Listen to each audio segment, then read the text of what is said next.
Hi, welcome to another episode of Cold Fusion. The company Meta has been in the news for multiple reasons lately, from staff hijacking user accounts and allegedly taking bribes, to a falling stock price, mass layoffs, increasingly ineffective business model, and of course, a failing metaverse project. Their most recent financial report showed a 52% decrease in net profit for the quarter. It seems like the company that everyone loves to hate is in serious trouble if nothing changes. In this episode, we'll discuss the flailing of the once unstoppable giant.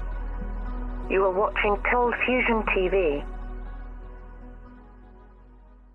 Meta investors are not happy at all.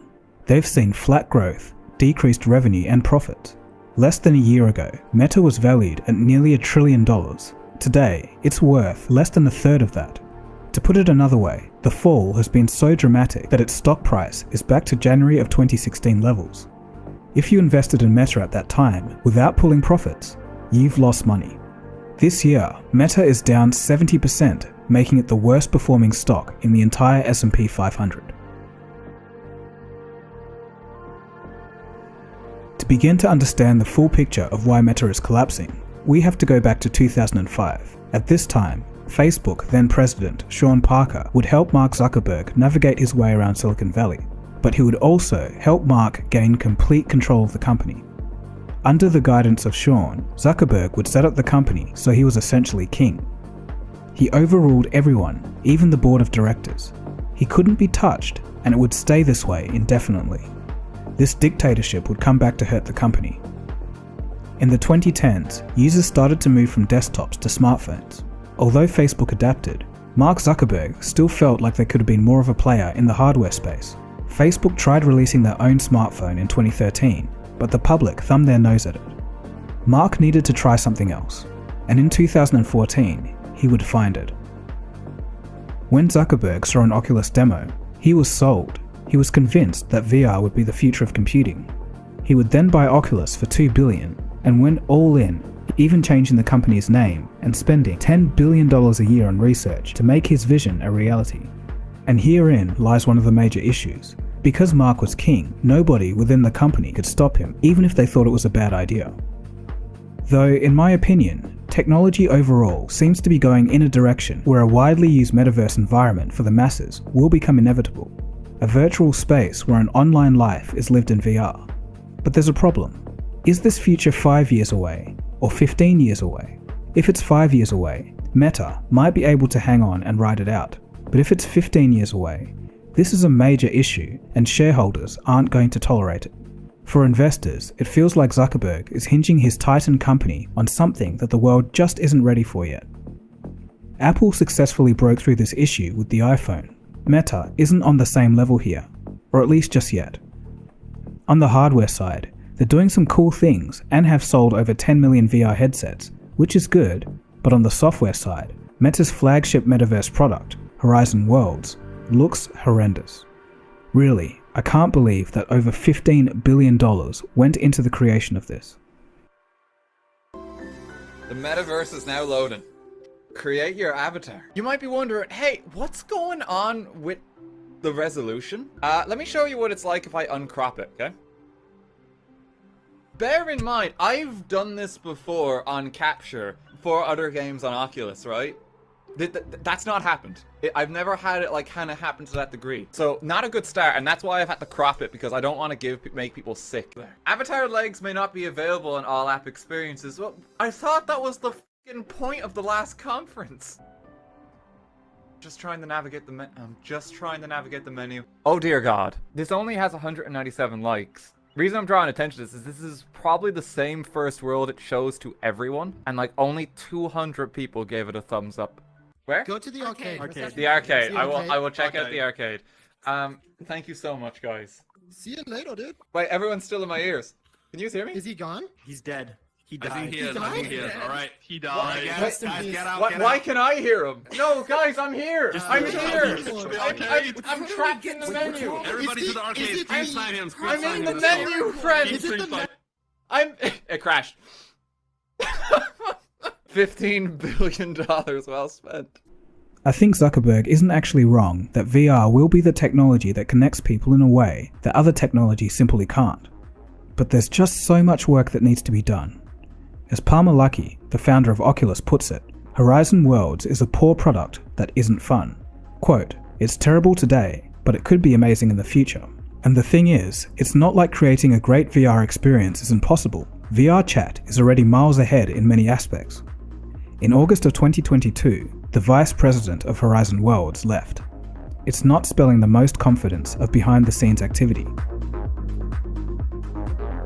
The second issue is the crippling of the main source of revenue for Meta, targeted advertising.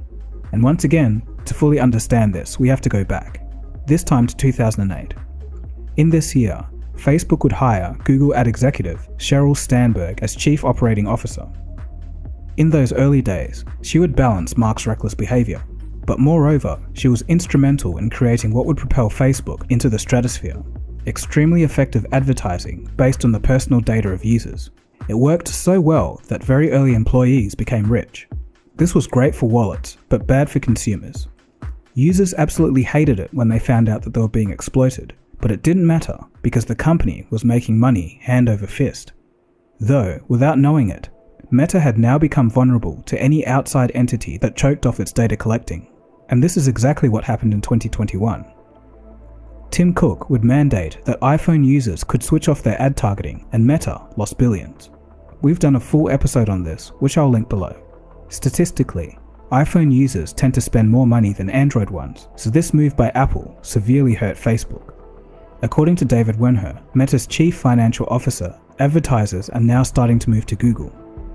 With Meta's vaporized profits, all was now laid bare and open to clear scrutiny. Frankly, Meta is a company that isn't improving their core products. Improvements to user interface and user experiences are left on the back burner. Instead, Meta focuses on stealing other features from other platforms such as Reels from TikTok and implementing them into Instagram.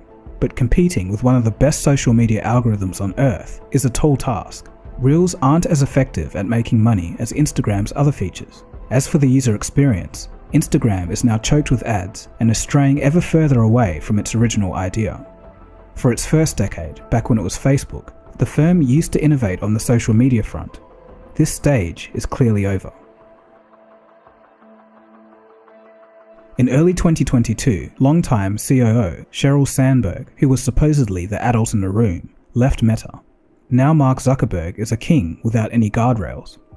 Most recently, Facebook has laid off 11,000 staff, or 13% of their workforce. Even though higher interest rates are demolishing high-risk investments, such as big tech, any stock falling by 70% in a year is nothing to sneeze at. Zuckerberg states that overinvestment was the issue. He doesn't seem to see doubling down on the metaverse as an issue to investors. On the 10th of November, in a call with investors, he would state that he thought the surge of e-commerce from COVID would be permanent, so he significantly increased his investments. And, quote, "Unfortunately, this did not play out the way I expected. Not only has online commerce returned to prior trends, but the macroeconomic downturn, increased competition, and ad signal loss have caused our revenue to be much lower than I'd expected. I got this wrong, and I take responsibility for that." Beyond financial woes, Meta is facing investigations from the FTC and a whole host of lawmakers. Antitrust is looming and threatening either to break up the company or make it harder for them to simply acquire companies like they could in the past. I also don't have to reiterate all the scandals, like Cambridge Analytica, leaked documents on mental health and social division. The demographic shift also isn't helping. TikTok has eaten Meta's lunch, both on Facebook and Instagram. According to Kevin Rose of the New York Times, despite older people generally having more funds, advertisers love to follow the younger demographic.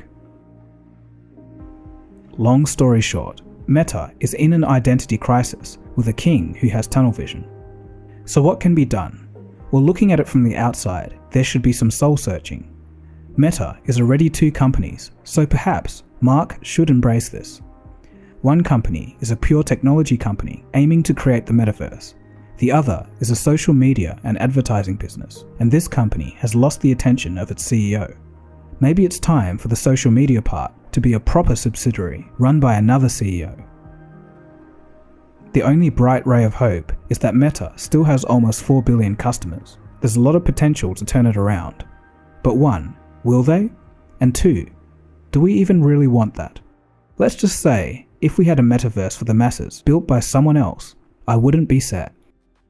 So what do you guys think? Feel free to discuss in the comment section below. Anyway, that's about it from me. My name is Dagogo, and you've been watching Cold Fusion. Feel free to take a browse of the channel and see if you like anything else on here. And I'll catch you again soon for the next episode. Cheers guys. Have a good one.